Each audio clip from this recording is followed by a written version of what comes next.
Yes, Your Honor. I'd ask for the court to hear from the victim in this matter's mother, aunt, and sister. They are present in the courtroom. Okay, if we can, in whatever order you wish to have them come here,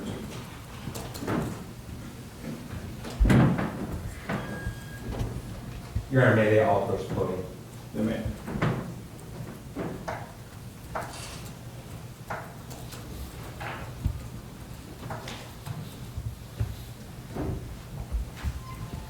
Ma'am, if you can tell me your name, please. Catherine Sally, Okay. Ms. Sally, your relationship to the decedent in the case? mother. Okay. Go ahead, ma'am. Adam wanted to make people better and the world better. He is loved by all of his family, and we knew that he loved us. His family has been united, the love we have for each other, soothing the downs and rejoicing in the achievements. He was a born navigator, learning new cities and their opportunities and potential. Gone is our family handyman and techie. He was able to search YouTube and fix anything. He taught me how to identify birds and navigate Google Maps. He was strong in the best physical shape of his life, self-confident and handsome. Studying building codes and autism books for the future, we told each other, "I love you," every day. A son is supposed to care and protect his mother in her old age. But now, I'm afraid to conduct business in the city, and I'm lost trying to navigate internet alternatives. My good memories of places, food, and hobbies that we shared make me sad and cry. So I avoid these things that used to make me happy. I'm trying not to allow other person's offenses to change who I am and how I perceive the world. This time I want to thank the collaboration of multi-law enforcement and judicial agencies. Thank you, ma'am. All right, your name, ma'am? Renee Reynolds, Okay, and you are Mr. Reynolds. Adam Reynolds' sister. Go ahead. I'd like to address the court because I want to share with you what I knew about my brother, Adam Reynolds' character. I would also like to share how the crime that ended Adam's life impacted my family. Adam was a genuinely kind, generous, empathetic Christian man who loved his family immensely. About 10 years ago, he renewed his faith in God and Christianity. Adam was an active member of our family's church, and he attended services every Sunday.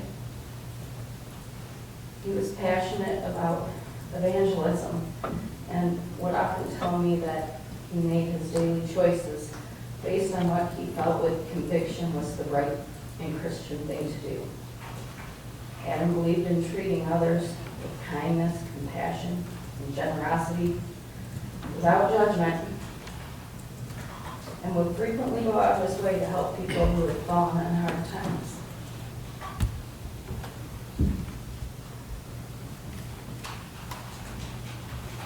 He wanted to be a mentor to others by showing them that kindness and generosity still exists, and there is hope for everyone, regardless of difficult times or past mistakes. Adam was an active member of our community in Fenton, and he always looked for new volunteer opportunities.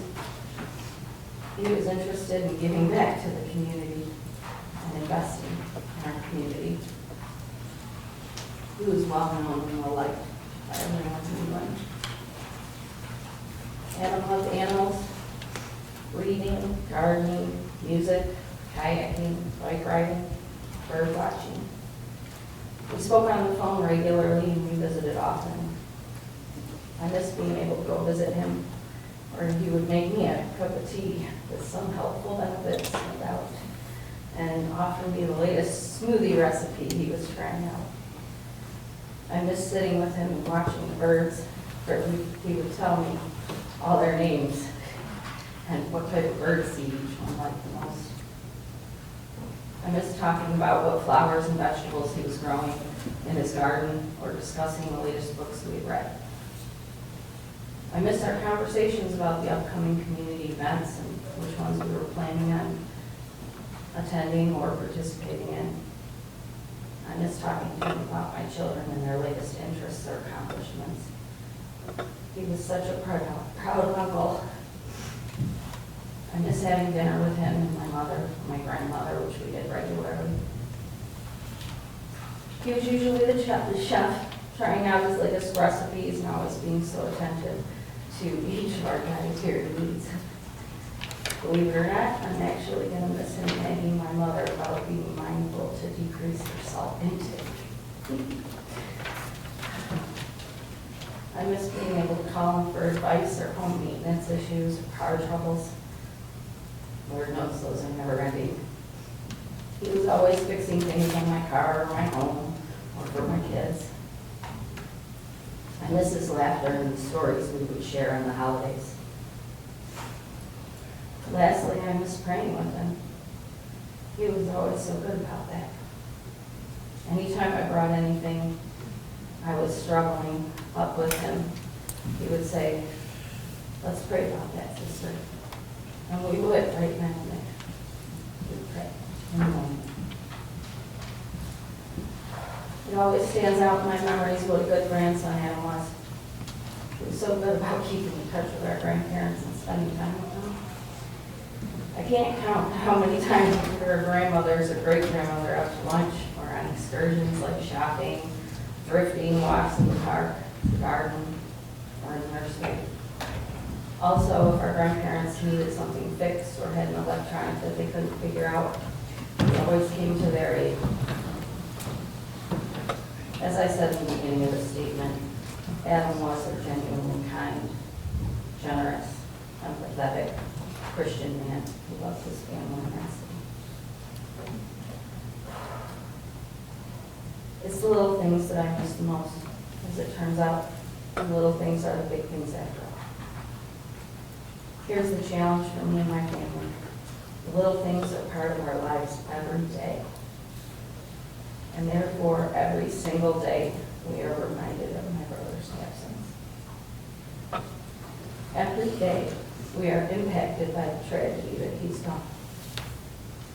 The rest of our lives, our memories will be marked by the event of his death, as our lives are forever changed. Time is now marked by the tragic event of his murder. We will now categorize our memories as things that happened before Adam was murdered and things that happened after he was murdered. We are not the same. We are forever changed. I have flashbacks, and my dreams are haunted by the memories of what my family experienced in the months following my brother's murder. My mother was at my home having a family dinner with me and my children when we received the call. We were in shock. We couldn't believe it. We were frozen for hours. We had to remind each other to breathe. Breathe.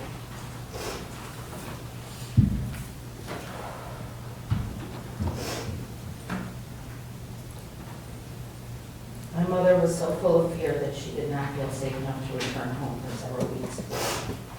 She stayed with me. I was afraid to let the children leave the house, so I kept them locked up inside till the defendants were apprehended.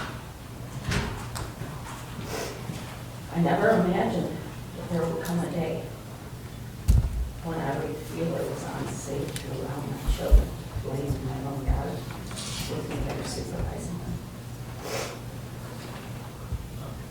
It broke my spirit to watch my mother suffer the psychological effects of the terror that was inflicted on her as she repeatedly checked the locks on the doors and windows of my home for months.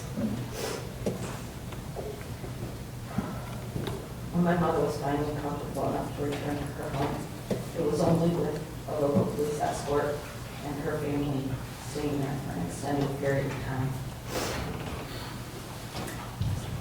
I can't even speak about the horrific images that are in my mind